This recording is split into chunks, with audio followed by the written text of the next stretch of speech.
আসসালামু আলাইকুম। আমি মোহাম্মদ আমিনুল ইসলাম। এখন আপনাদের সাথে ভিডিওতে যে বিষয় নিয়ে আলোচনা করব সে বিষয়টি হলো গরুর বাছুর যদি কম হাঁটাচলা করে তাহলে আপনারা কিভাবে বুঝবেন এবং কি কি লক্ষণ দেখা দিলে আপনারা একজন ডাক্তারের শরণাপন্ন হবেন, এই বিষয় নিয়ে এই ভিডিওতে আলোচনা করা হবে। আমার এই ভিডিওটি যদি আপনাদের একটু ভালো লেগে থাকে তাহলে প্লিজ লাইক, শেয়ার, কমেন্ট এবং সাবস্ক্রাইব করবেন। আপনাদের কোনো বিষয়ে যদি প্রশ্ন থাকে তাহলে আমাকে কমেন্ট করবেন, আমি পরবর্তী ভিডিওতে সেই বিষয়ে উত্তর দিয়ে দেব।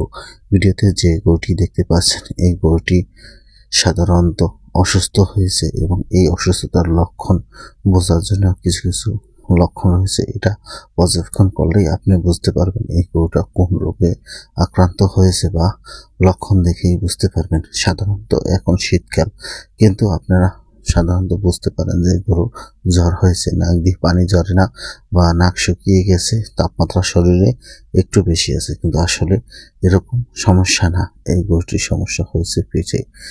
দেখেন এই গরুটির নাক শুকিয়ে গেছে, গায়ে হালকা জ্বর রয়েছে, কিন্তু তারপর এই গরুটির জ্বরের চেয়েও বেশি সমস্যা হয়েছে রুমেনে বা পেটের ভিতর গ্যাস হয়েছে।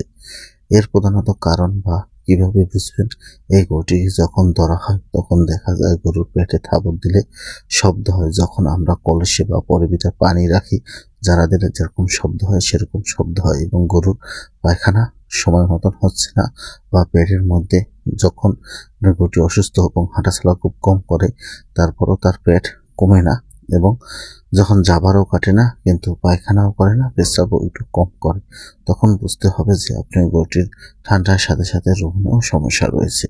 এবং এমন্ত অবস্থায় যদি আপনি গরুকে সঠিক ট্রিটমেন্ট না দিতে পারেন তাহলে আপনার গরুটি মারাত্মক বিপদ হতে পারে। কেননা এই সমস্যায় গরু শরীরে নাইট্রেট বিষক্রিয়া হয়ে যায় বা যে কোনো কারণে টক্সিন হতে পারে, আর এই টক্সিন যদি বেশি হয়ে যায় তখন এই গরুটি মারা যায়। তাই আপনারা আপনার গরুটির এরকম সমস্যা দেখা দিলে শুধু জ্বরের ট্রিটমেন্ট করলে হবে না, যাতে রুমেনও ক্লিয়ার হয় এই ধরনের ট্রিটমেন্ট দিতে হবে। কেননা এখন শীতকাল, বেশিরভাগই গরু যদি এরকম বসে থাকে বা জাবর খুব কম করে তাহলে সবাই মনে করে জ্বর, বা গা হালকা একটু গরম থাকলেও মনে করে জ্বর, কিন্তু না।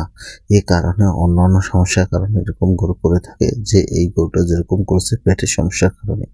তাই আমরা এই গরুটাকে একটি পেট ক্লিয়ার করার জন্য সিরাপ দিয়েছি এবং যাতে ক্ষুধা বা হজম শক্তি বাড়াতে পারে এর জন্য একটা পাউডার দিয়েছি, এবং তার শরীরের জ্বর কমানোর জন্য একটি ওষুধ দিয়েছি, এবং এর এই গরুটির যাতে কোনো প্রকার গ্যাস না হয় বা নাইট্রেট বিষক্রিয়া না হয় তার জন্য একটি ইনজেকশন দিয়েছি।